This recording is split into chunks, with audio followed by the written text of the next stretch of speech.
Okay, good afternoon, everyone. Thank you for joining us on today's webinar, Managing Uncertainty and Anxiety. And so we've got Seona, who is a psychologist, here with us today. And so just an acknowledgement of country. So in the spirit of reconciliation, MS Plus acknowledges the traditional custodians of country throughout Australia and their connections to land, sea and community. And we pay our respects to their elders, past and present, and extend that respect to all Aboriginal and Torres Strait Islander peoples today.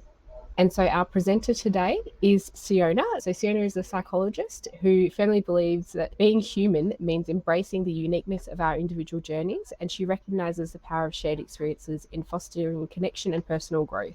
And Seona regards clients' lived experiences as valuable resources and employs a range of techniques to help them reflect, explore and build resilience. And Seona is a psychologist with the Livology practice, which she will also talk about in her presentation. Thank you, Jess. Well, welcome everyone. Thanks for having me. I'm really pleased to be here, and today we're talking about managing uncertainty and anxiety. So my name is Seona Ilalio. I'm a psychologist. I have a particular interest in the chronic health space, and one of my interests within the chronic health space is the condition multiple sclerosis. And so I'm going to take just the first few minutes to give you, I guess, a little bit of a background about why that's an area of interest for me.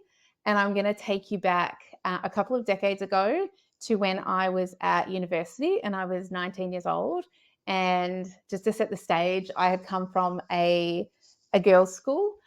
So I was really living my best life. There were boys there. I had my license. I was driving. I was getting McDonald's whenever I wanted. So life was going pretty well.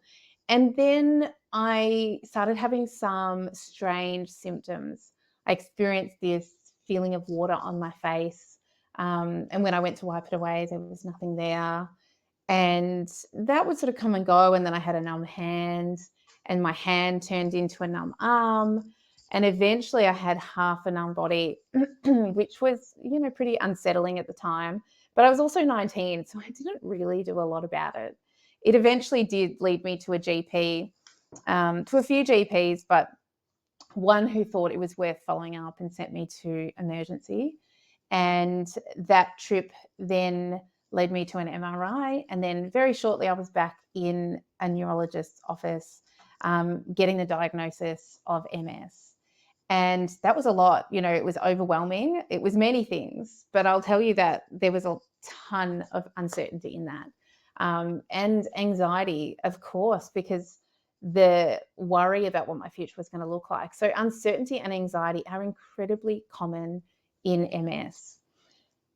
And what I'm really hoping that we can get out of today and go over some things is just a general understanding about uncertainty and anxiety in MS. Like, why are people who have MS more prone to experiencing anxiety? And they're 3 times more likely than the general population. We want to talk about strategies for managing anxiety, some ones that maybe you've already tried, or I'm hoping that today you get a couple of little things out of this that you can take away, or many things, but at least something that you can take away and try. And then talking about psychological strategies. So the strategies that I would use when I see clients in sessions, and then touching on when to access mental health support. Because it's important to know, when does anxiety actually sort of tip over where it's interfering with our lives. So let's get started. Okay, so this is like a 101 of uncertainty and anxiety. What is uncertainty? It's a state of having incomplete knowledge and being unsure about the future and the outcome. And an example in MS is not knowing if a treatment for MS will be effective. And I would say that for most people, there's that experience, because you get put on a medication, or you try a new medication, and there's a little part of your brain that says, I wonder if this will work.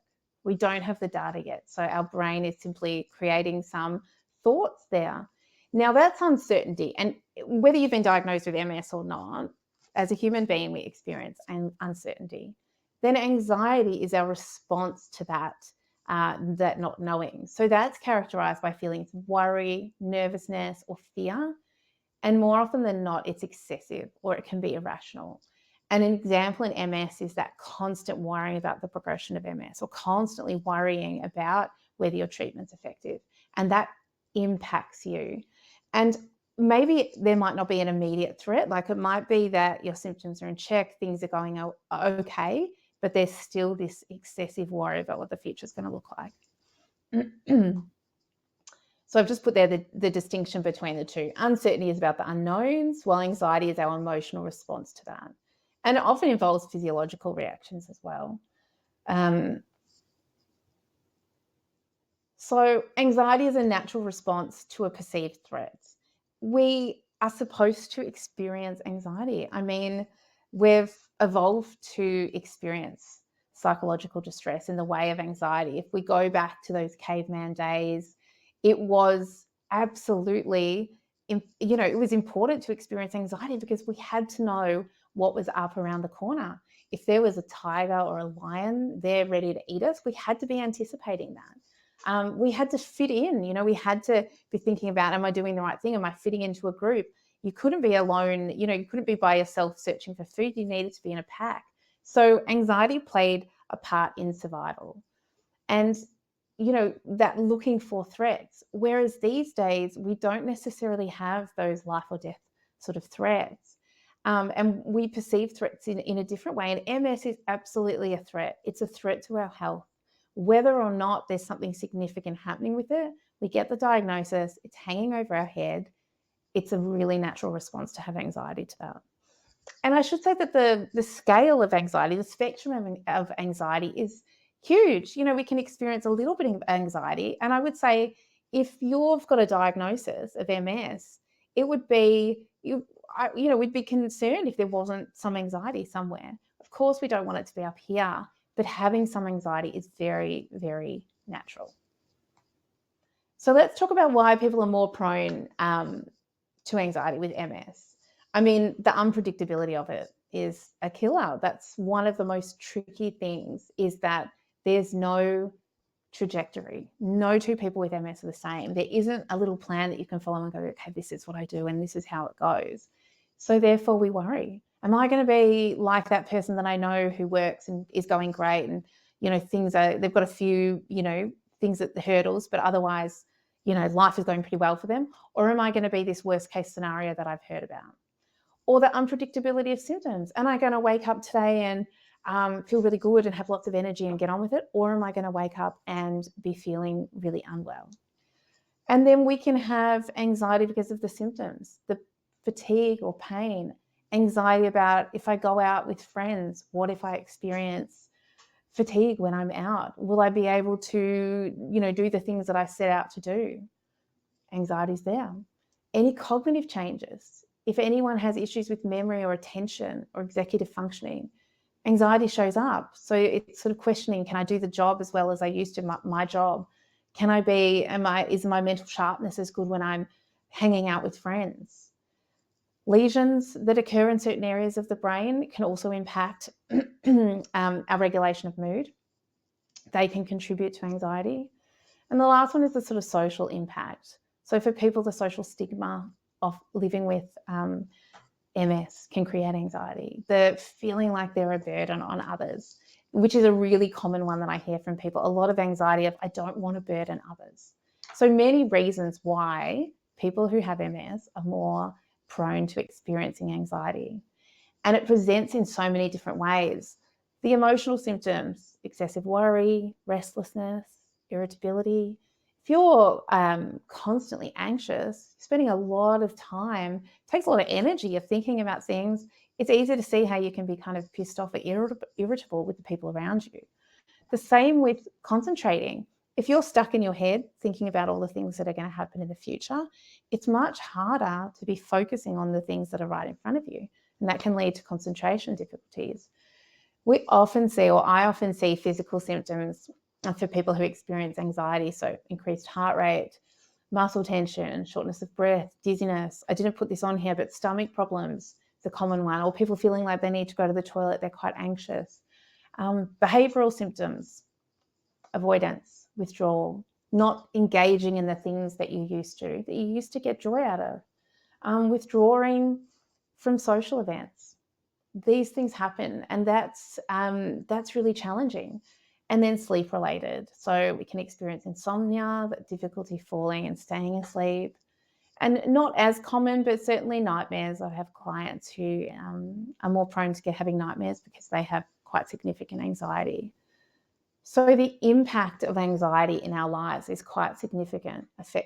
Can affect our physical health, can affect our cognitive functioning. And that's a real kicker, because if you've got some maybe issues with memory that you're noticing and they make you quite anxious, the anxiety can make your memory issues, it can make them even worse, because we know that when we're stuck in our own heads thinking about things, we don't recall things as well. We're not being able to put them into our long-term memory. And then emotional well-being, our quality of life can be decreased. And socially and work, it affects our relationships. So anxiety, this all seems very doom and gloom, but anxiety can wreak havoc in our lives. So now we want to focus on the part that we can change, which is the managing of anxiety. And there's lots of little strategies, and some of you might be already doing these, which is wonderful. And these are some of the ones that I tend to talk about with clients that they can be doing at home. And these can be quite effective in reducing anxiety symptoms. So the first one is grounding techniques. And you may have heard this, there's a bit of buzzword over the last few years, grounding techniques, but basically it just means bringing your focus back to the present moment. So with anxiety, we're usually in our heads thinking about the future. And what our brain or our mind does so marvelously is it presents all the worst case scenarios. It presents all these stories of things that could go wrong. But the problem is often none of those things go wrong. None of those worst case scenarios that we think actually do happen, but we've spent so much time in our heads thinking about that. Or some people spend a lot of time in their heads thinking about the past and things that they could have changed or things that they went wrong. So grounding techniques are ways that we can come out of our head and back into the present moment. And these are really useful in acute moments of anxiety. One of the strategies that I often talk about with clients is noticing 5 things that you can see or hear helps you get out of your head. So if I was doing it now, I would say I can see a tree out my window. I can see a lot of mess on the floor here, but I'll ignore that. I can see papers over here. I can see a heater, and I can see my workbooks here. So all of a sudden, I'm having to be more present. So engaging your senses is another good one. That might be washing your hands in cold water. Suddenly you're very aware there's this change in sensation. It could be going outdoors, feeling the wind on your face, or the change in temperature. So this coming out of our heads and coming back into the moment is a really useful strategy. ACE is a little acronym for acknowledging what's showing up, and then coming back, and then engaging. So once you're back, you're sort of engaging and back in your life. Because when you're in your head, you can't be engaging in what's actually happening around you. And the acknowledging part is really important, because so often when we experience anxiety, we try not to feel it. We want to get away from it, or we sweep it under the rug, which is not helpful. So acknowledging what's showing up, it's a real validation of it, acknowledging the anxiety or the grief or the difficult experiences, the thoughts, the feelings. That helps us to then be able to come back and engage back in our lives. So if you haven't tried grounding techniques, I highly recommend it. Easy to do. You can do them wherever you are. So when I talk about breathing, I often get a response where people kind of roll their eyes or it feels a bit woo-woo. But when we feel anxiety, when we feel stress, our sympathetic nervous system is activated. And many of you may have heard about that. That's our fight or flight or freeze. So in stress, we're just feeling very stressed. What we want to do is we want to activate our parasympathetic nervous system. And this has the opposite function. This is when we're telling ourselves, actually, calm, we're safe. It's called the rest and digest response, because you can eat when you're in this space. Because often when you're stressed, I don't know about you, but when I'm stressed, I don't feel like eating. So when you're calm, when the parasympathetic nervous system is switched on, then we can eat again and we can calm. And that reduces the stress hormones. So it's lowering the levels of cortisol that are running through our body. we get a better oxygen exchange. So we're really breathing in the oxygen. This slows our heart rate. It relaxes our muscles. It's really a very useful thing if you haven't tried to try belly breathing or diaphragmatic breathing. And it's such a good technique, and it does take a little bit of practice. Essentially, it's essentially it's breathing in through your nose for 4, holding. So our lower stomach, sort of, we breathe the air in there, we hold for 4, and then we exhale for 4. And when we do that for a few minutes, that's when our mind and our body start working together, saying, actually, you're safe. And that's the opposite of what we're talking about when we're in this, like, oh, there's a threat, I'm feeling really anxious. So I really encourage everyone to, if they haven't already, to think about adding breathing in. It's not a magic bullet. It doesn't fix everything. But in those moments where you are starting to feel a little bit of anxiety coming in, it's a really great strategy to use. Exercise. I think this is one that everyone kind of knows about. It's hard to do all the time, but exercise is good for us. It releases endorphins. Like, I'll give you an example. I go to the gym, I was going to say every day, but not every day. I go like maybe 4 times a week. And I'm not someone who loves exercise. But I tell you what I do love. I love the feeling of when I get home and how I feel about myself. So I do feel pretty good about myself. So there is this release of endorphins. Exercise, where there's a reduction in stress hormones, helps us sleep better. We're less tense, increases levels of neurotransmitters. All of these things can help improve mood and reduce anxiety. I think that most people would have had that experience of when they exercise, they can notice how that directly impacts their mood. So if exercise is something that's not in your life, and I get that as someone who just doesn't love those kind of going to the gym and doing that, I encourage you to think of something small, like what's the low-hanging fruit? What's something really little that you can add in? And then you get that sense of psychological satisfaction, like, yeah, I did that thing. I feel really kind of quite smug with myself on the days that I've gone to the gym. So exercise is an important one. Mindfulness and meditation, the old M words that not everybody loves as well, but it promotes relaxation, reduces the body's stress response, again, like breathing. When we practice mindfulness and meditation, we get better self-awareness. We start to notice what's happening with our thoughts. It becomes easier to manage and reduce anxious thoughts because we get perspective when we use meditation or mindfulness. We can see that the thought is just a thought. It takes practice, but we can get better at it.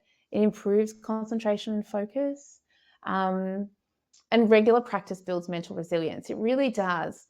So I would really encourage everyone, if they've never tried, you may be someone who has meditation practice or it's built into your day. It doesn't need to be built into your day. So if you're someone who doesn't do it, you could try downloading one of the apps from Headspace or Calm. There's another one which I can't think of, but we just want like a small, maybe 3 minutes, 5 minutes, just trying once or twice a week and seeing if it gives you any benefit. These strategies are really good, but you don't need to use them in the moments when you're really anxious. You can use these when you're actually feeling calm because you're learning how they work. It makes it easier to use than the times where you start to notice you're becoming anxious. Sleep. Sleep is one of the ones that we don't give a lot of thought to, but sleep regulates our stress hormones. And, regular sleep enhances cognitive function, emotional regulation. It makes it easier to cope with the hard stuff that happens or the daily things. I mean, everyone's probably experienced that. I've had nights when I've slept terribly and then you're moody the next day, you snap more, your concentration isn't as good. So you don't have that mood stability. If you get good sleep, you're sharper, you can problem solve better. So sleep plays a really important part in terms of our overall health. I talk a lot about sleep hygiene, which is basically having a good sleep routine. So if you're someone who sitting watching Netflix, you turn it off and you jump into bed, I would say there's probably opportunity to build a little bit more of a routine in. It doesn't have to be an hour-long process. We're doing face masks and you're listening to music and lighting candles, but it might be the TV goes off a bit earlier. It might be that you do wash your face, you get into your PJs, you might listen to something, you might just take a few moments and then you go to sleep. You might listen to a sleep story, I don't know. But you've just got something a little routine that you do each night. So your body and your mind are starting to go, okay, this is when we wind down, this is what happens. You're basically building a routine. So, support systems. This plays a really big part in anxiety as well. Humans need humans. We need other people in our lives. Social support provides validation for how we're feeling. We want to feel understood. We want people to understand that anxiety might be showing up for us, that we're finding it difficult to process this diagnosis, to think about what the future holds, to have people accept us the way we are. Social support systems also, people that care for us, they also provide perspective and feedback. We might not always want perspective and feedback, but sometimes it's good. More often than not, we want people to hold space and listen and hear what's going on. People don't have to fix it, but it is nice to have people say, well, what if you look at it like this? When people understand that there's anxiety in our lives, they can help us problem solve. If you're feeling particularly anxious about, an upcoming event, and you share it with loved ones, you can problem solve together. And then stress buffering. Social support buffers the impact of stress and anxiety. It's a protective factor. There's tons of research out there on it. I know I did some research on it a few years ago. So it's support systems, our people around us, play a really big part in our mental health.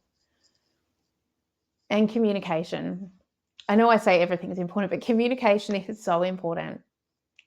When we express how we feel and we let others know, then they understand. There's no guessing. They know what we're experiencing. So often I see people who say they just don't get it. And that's true. People who aren't living with the condition are never going to get it in the same way as you do because it's in your body. But if you talk about how you're feeling, that's the best bet.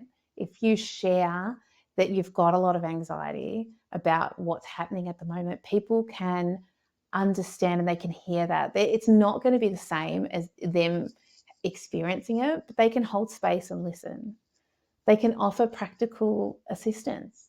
If there's something coming up, they can offer assistance. How can they help? How can they make this easier for you?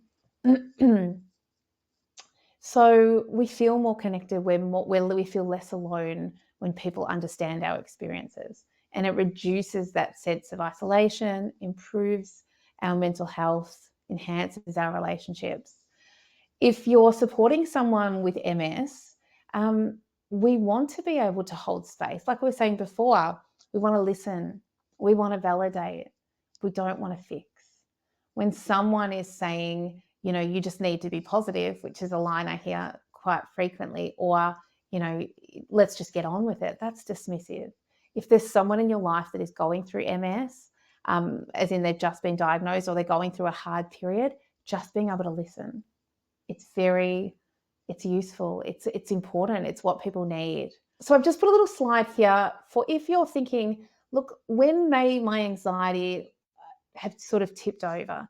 These are some of the things to think about where you might consider reaching out for some support. So if the anxiety is persistent or worsening, if it's interfering with your daily life, if you're withdrawing from things, if you're not able to perform the daily things that you usually would, if there's physical symptoms. So if you're experiencing headaches or stomach issues, or there's just those ongoing sort of things that are from anxiety, emotional and cognitive distress, if you're really in that constant state of worrying, any behavioral changes, if you're avoiding activities, places that trigger anxiety, if it's affecting your relationships, and this is a big one, where it's starting to strain your relationships with partners, family members, friends.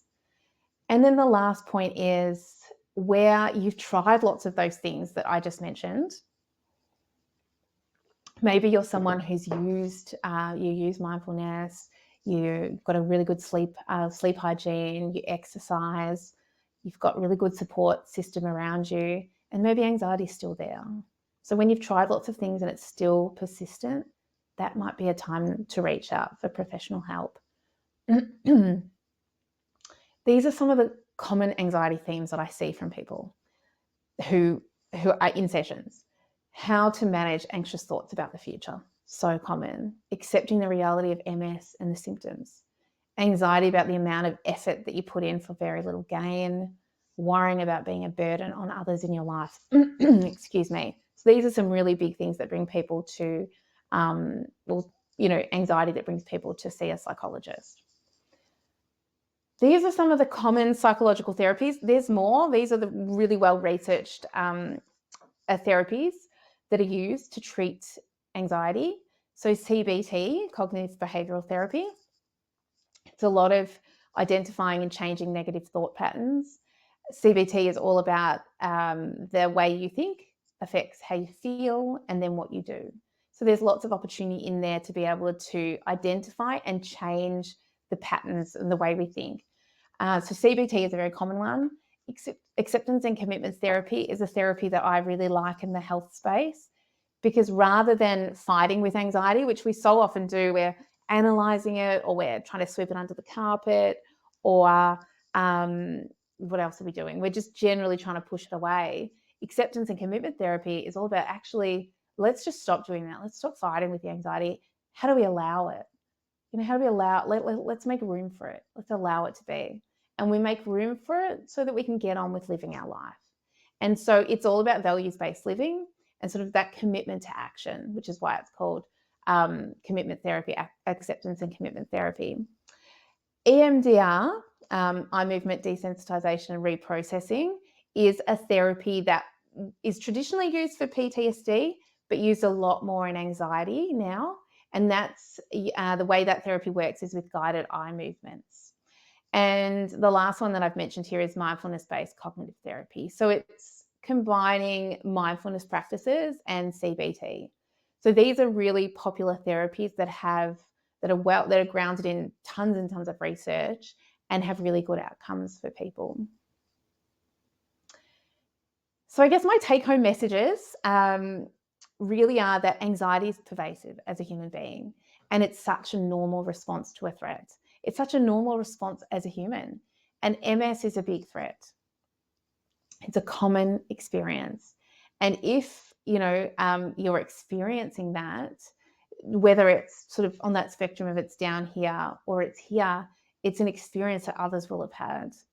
The second thing is that there's lots of little strategies to try, and if there was some in there that you think, oh yeah, I could maybe try that out, or I do that and maybe I could pay a bit more attention to it or do it a bit more regularly, or maybe I could just look at my sleep a little bit, maybe put a bit more of a routine in.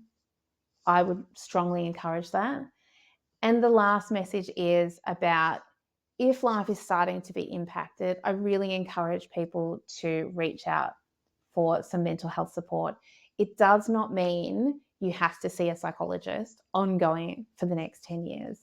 I see so many people who need 3 or 4 sessions to reframe, to understand where they can place things, and then they go off again, and they've put things in perspective, or they've learned some strategies. So if anxiety is starting to take over, or you're starting to do less because of it, that's when it might be time to reach out. So that's the end of the webinar. I've just got a little line here. I know it's cliche, but anxiety isn't a sign of weakness. It's just a sign of being human. There's a great researcher called, I'm going to forget her name. She works in the self-compassion space, but she talks about, for every experience that we have, hundreds and thousands of others have had that experience, which is so true. So that's uniting rather than it being isolating. There wouldn't be many people on this planet, if anyone, that hasn't experienced anxiety. So thank you. And the last few little things that I've put here is that Livology, which is our private practice, I've just put the link there for anyone who is interested. We are a private practice that not just specializes in the chronic health space, but every psychologist who works there has a lived experience of something, whether it's a chronic health condition or a disability. There is a course that's run by Sally Shaw, my colleague, called MS Get Your Head Around It, for anyone who is interested. It's a 6-week course. It goes through identity, processing your diagnosis. It's a wonderful course. And the last thing I'm spruiking is a podcast that Sally and myself are launching, I believe today, if not tomorrow, called But You Look So Good. So if anyone likes podcasts and they're interested, it's conversational, I should say, and hopefully of some value. So thank you very much. Excellent. Thanks, Seona. All right. We just had some questions come through, and actually one was quite interesting, that I think you will quite appreciate. It was, what do you sort of think about being constantly presented with positive affirmation messages, the never-ending stream of "I'm wonderful," almost that positivity? What's your view on that? Yes. Oh, that's so tricky. I talk about a lot, toxic positivity. It's really hard because often people their messaging, they want to say, you're so amazing, or you're doing such a good job, or often have clients say that people say to them, just be positive and things will work out. Being positive is really, it has a place. It's not everything. It's actually really important that we acknowledge the hard stuff first. I have a little analogy that I say to people, and it's about how stopping and smelling the roses in this instance are the positive things, but you also have to acknowledge the dog poo, because where there's flowers, there's dog poo, right? And that's both. It's balancing that there's hard stuff and there's good stuff. So, depending on how brave people want to be, they can have those conversations with family and friends about, it's not all about being positive. Acknowledging the hard stuff is a really important part of then being able to put your focus back on the things that you're grateful for and the things that are positive in your life.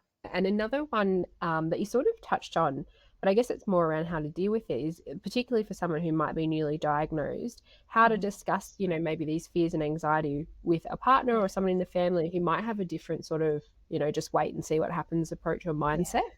Yeah, that's really tricky. And people have different coping styles. Absolutely. So if your coping style is, well, just see what happens. I deal with things as they come up, and that's your partner, that's incredibly difficult.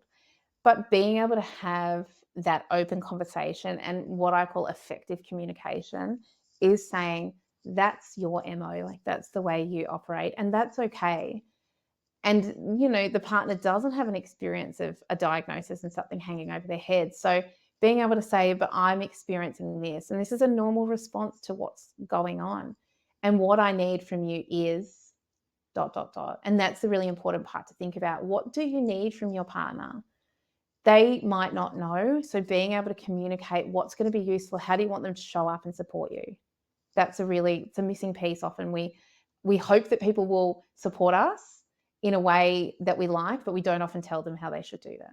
Great question. What are your thoughts on, because you mentioned getting support, that, whether is your partner always the best choice for this sort of support, or is it, like seeing a health professional? What are your views on that? Yeah, there's a range of support. So getting support from friends and family, wonderful.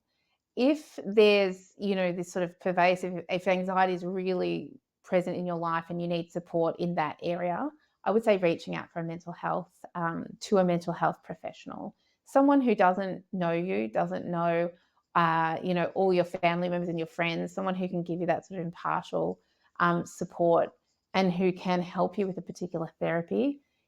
It has a place. So yes, support from family and friends, absolutely. But they can't necessarily help you in working through and being able to see perspective on what's happening with your anxiety. Thank you. And now this one, it is potentially a bit of a tricky one, but I think it's worth discussing. Sure. Is because you were talking about, with MS and the cognitive symptoms that can occur and how anxiety can have an impact on that. How can people really pull apart what is their MS and what is anxiety. Particularly Yeah. someone was saying their neurologist is suggesting cognitive issues are due to their anxiety. What would your Mm. advice be on that? It is, I mean, that's really tricky because it's like a bowl of spaghetti. What's coming from where? So I think there's a few things that you could do in that situation. I mean, I have a lot of clients who go and do cognitive testing to kind of get a baseline. I've had clients who've felt like there's problems with their memory or concentration who have then gone and done cognitive testing to see that actually where they're at is where they should be for their, in comparison to their peers. And that's helped relieve some anxiety. But what I would say is that it will be important to address the anxiety and to see if that actually makes a difference to your cognition and whatever particular issues that you're having. And that would be either doing some things yourself or going to speak to someone, a mental health professional, and looking at how the anxiety is showing up in your life to then hopefully be able to move that, have less anxiety, and then notice if that impacts you. That just helps you see whether it's a combination or if it's the anxiety that's really the main sort of cause for the cognitive difficulties. I hope that answered Right. it.